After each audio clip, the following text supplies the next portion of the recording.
మిగతా 7 నియోజకవర్గాల్లో అభివృద్ధి మరి గత 5 సంవత్సరాల్లో ఎలా ఉంది, ఈ 5 సంవత్సరాల్లో అభివృద్ధి ఎట్లా ఉంది అనేది మనం అందరం ఆలోచించాలి. ఎన్నోసార్లు నాకు ఫోన్లో అమ్మ మా గడ్డివాములు కాలిపోయినాయమ్మా అని ఫోన్లు వచ్చేది. ఇక్కడ నందికొట్టు ఏమీ చేయలేని పరిస్థితి, ఒక ఫైర్ స్టేషన్ లేదు, ఏమీ లేదు, చేయలేని పరిస్థితి. పాపం గంటలు రోజుల తరబడి ఆ గడ్డివాములు అంటుకుంటున్నా కూడా ఎవరు వచ్చేవాళ్ళు కాదు. ఏమన్నా యాక్సిడెంట్స్ అయినా కూడా ఎవరు ఆదుకునే వాళ్ళు కాదు. కానీ ఎప్పుడో నుంచి నాన్న కళ యాక్చువల్గా ఒక ఫైర్ స్టేషన్ రావాలా మన నందికొట్టుకి అని, అది ఈరోజు నెరవేరింది.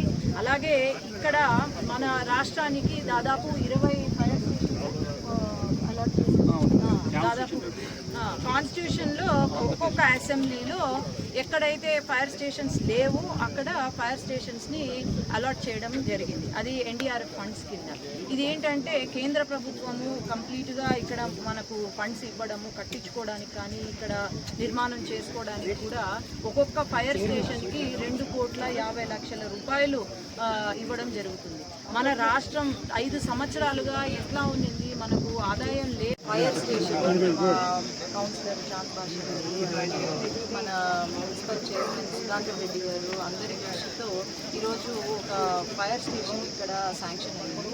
ఈ శాంక్షన్ కేంద్ర ప్రభుత్వం అట్లాగే రాష్ట్ర ప్రభుత్వం మన సీఎం గారి సహకారంతో ఈరోజు ఇక్కడ మన నందికొట్కూరులో శాంక్షన్ అవ్వడము 2,21,25,00,000 రూపాయలతో ఈరోజు నిర్మించడము మొదలుపెట్టాము. అట్లాగే మన నందికొట్కూరులో ఎన్నో ఏళ్ళుగా ఒక ఫైర్ స్టేషన్ లేక గడ్డివాములు కాలిపోయినా కూడా, లేదంటే ఏదైనా విపత్తు వచ్చినా ఎన్నోసార్లు చాలా కష్టాలు పడ్డారు. ఇక్కడ ఒక గడ్డివాము కాలిపోతే రోజుల తరబడి అది కాలుతూనే ఉంటుంది తప్ప మనకు ఇక్కడ ఆదుకునే వాళ్ళు చాలా లేట్ రెస్పాన్స్ వచ్చింది.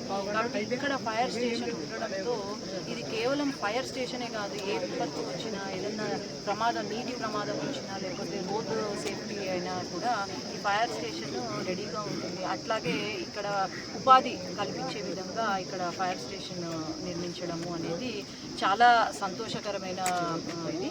ఈరోజు ఇక్కడ నందికొట్కూరు నియోజకవర్గంలో నేను, అలాగే మా ఎమ్మెల్యే గారు, మన చైర్మన్, అలాగే మా కౌన్సిలర్స్ అందరితో పాటు ఇక్కడ భూమి పూజ చేసి ఈరోజు కార్యక్రమము మొదలు పెట్టడం, ఇక్కడ ఫైర్ స్టేషన్ మొదలు పెట్టడం జరుగుతుంది. ధన్యవాదాలు. అట్లాగే వెహికల్ కూడా ఫైర్ స్టేషన్ కాదు, వెహికల్ కూడా ఒక 2,21,00,000 శాంక్షన్ అయింది. కాబట్టి ఇది చాలా పెద్ద ప్రాజెక్ట్. ఏదో ఫైర్ స్టేషన్ అని తీసిపడేయకండి, ఇది అందరినీ ప్రజల్ని ఆదుకునే ప్రాజెక్ట్ ఇది. అది చెప్పాను, అది ఒక్కటే కాదు, ఫైర్ అంటే ఓవర్